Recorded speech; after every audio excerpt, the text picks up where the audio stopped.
Hello and welcome to yet another episode of the Euroman Movie Report, the show where I talk about a movie I have recently watched at my local movie theatre. This week I'm going to talk about the long-awaited Batman v Superman. Batman v Superman is of course the sequel to the 2013 smash hit Man of Steel. And Man of Steel was of course directed by Zack Snyder. And Zack Snyder's version of Man of Steel is very colourful.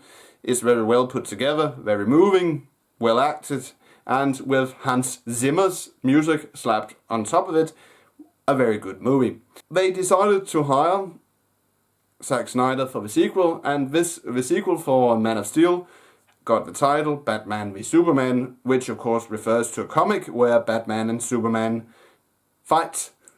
Yeah. Batman v Superman takes place 18 months after the events of Man of Steel, and the DC universe of Earth is coming to terms with the existence of Superman. And they say to each other, is he a god or is he a menace? And some people see him as a menace, and among these people are Bruce Wayne, because Bruce Wayne is witness to the destruction of Metropolis in the events of Man of Steel, and he is very towards Superman. Bruce Wayne, who is of course Batman, is played by Ben Affleck, and Ben Affleck, he does an okay job as Batman / Bruce Wayne. And then we have the main villain of our story, Lex Luthor. Jesse Eisenberg as Lex Luthor, he does an okay job in my opinion. He isn't bad. He is puts his own version of Lex Luthor, this megalomaniac business type of person who strives to become the best, to control everything. Lex Luthor, you guys of course have guessed from the trailer, he wants to set up Batman and Superman to fight each other. And but before that happens in the film, we get some of the backstory regarding Bruce Wayne. The backstory, we of course already know that his parents were shot by Joe Chill in the alley in Gotham City when he was a child, and then Alfred, in this version played by Jeremy Irons, has to raise young Bruce Wayne to become a man, and then young Bruce Wayne stumbles down into a cave in the cellar of Wayne Manor, where there are all these bats and so on, and then presto, Batman is born. Some of the characters from the Man of Steel movie, of course, returns. We have Amy Adams as Lois Lane, and Diane Lane as Arthur Kent, and Kevin Costner as Pa Kent. And then the interesting thing about Batman v Superman is, of course, that, and here's a spoiler, of course, that in the trailer, you guys of course remember that there's this fight scene between Batman and some soldiers wearing this S symbol, and of course something which looks like flying bugmen. And if you know the DC comic universe, you of course know that these flying bugmen are parademons, the minions of one of the other villains from the DC comic universe, Darkseid.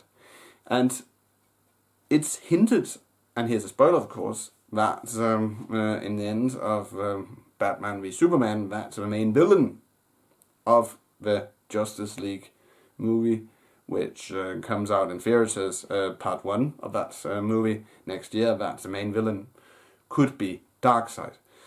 But in Batman v Superman, of course, we meet for the first time on the big screen in this decade Wonder Woman, played by Gal Gadot from the Fast and the Furious films, and she does an okay job as well in my opinion.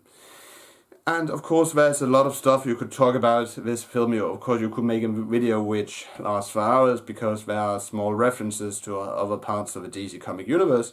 But I can mention that we see Jason Momoa as Aquaman, and I don't remember the actor's name, but we see The Flash and Cyborg, but no Martian Manhunter. I guess they're saving him for maybe the Justice League movie, part 1. We never know.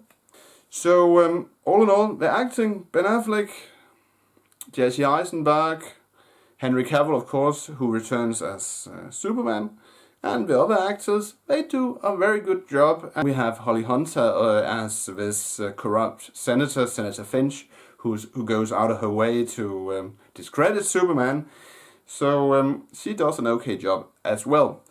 But all in all, to sum it up, a good movie, good acting, very colourful, great cinematography, good soundtrack, and it sets up for upcoming DC Universe movies. So if I'm gonna rate this film, I will give it 4 out of 5 Coca-Cola bottles. That's it, Euroman of Euroman's Movie Report. Thanks for watching, and don't forget, if you liked this movie talk / review, please give it a thumbs up. And if you want to watch any of my previous work, reviews, movie talks, gaming, you can click a link in the description, which will take you to a playlist where you can watch my previous videos. And if you want to subscribe, you can hit the subscribe button. But I will return next week with another movie review, this time of London Has Fallen. But until then, have a pleasant weekend, thanks for watching, and I'll see you in my next video. Bye for now.